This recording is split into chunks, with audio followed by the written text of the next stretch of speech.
बिस्मिल्लाहिर्रहमानिर्रहीम। अस्सलामु अलैकुम वरहमतुल्लाहि वबरकातुहू।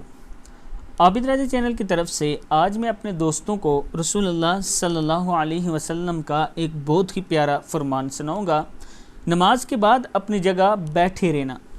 इस पर रसूलुल्लाह सल्लल्लाहु अलैहि वसल्लम ने क्या फरमाया, उससे पहले मैं अपने तमाम दोस्तों से गुजारिश करूंगा कि अगर आपने अभी तक मेरे चैनल आबिद राजा को सब्सक्राइब नहीं किया तो ज़रूर कर लें ताकि डेली आप तक अच्छी वीडियो पहुंच सकें। तो स्टार्ट करते हैं आज का लेसन। बिस्मिल्लाहिर्रहमानिर्रहीम। नमाज के बाद अपनी जगह बैठे रहना। रसूलुल्लाह सल्लल्लाहु अलैहि वसल्लम ने फरमाया, तुम में से कोई शख्स नमाज के बाद अपनी जगह पर बैठा रहे तो फरिश्ते इस वक्त तक इसके लिए मग़फ़िरत की दुआ करते रहते हैं जब तक इसका वज़ू टूट न जाए।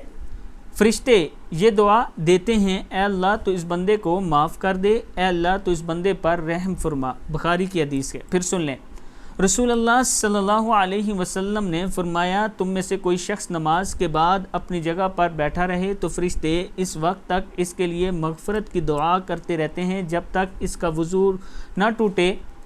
फरिश्ते ये दुआ देते रहते हैं, ऐ अल्लाह तो इस बंदे को माफ़ कर दे, ऐ अल्लाह तो इस बंदे पर रहम फरमा। यानी अगर आप नमाज के बाद अपनी जगह पर वहीं जाए नमाज पर बैठे रहें और इबादत करते रहें, ज़िक्र अज़कार करते रहें तो उस वक्त तक आपको सवाब मिलता रहेगा जब तक आपका वज़ू ना टूटे। ये रसूलुल्लाह सल्लल्लाहु अलैहि वसल्लम का फरमान है। तो दोस्तों, रमज़ान है, ज़्यादा से ज़्यादा अपना वक्त मुसल्ले पर गुजारें, ज़्यादा से ज़्यादा अपना वक्त सजदे में गुजारें, तौबा इस्तग़फ़ार करते हुए गुजारें ताकि अल्लाह ताला हम सब को माफ़ फरमाए, अल्लाह ताला हम सब की बख्शिश फरमाए और अल्लाह ताला हम सब पर से ये अज़ाब जो है आया हुआ है ये ख़त्म फरमाए। इस वीडियो को आपने आगे ज़रूर शेयर करना है। अस्सलामु अलैकुम वरहमतुल्लाहि वबरकातुहू।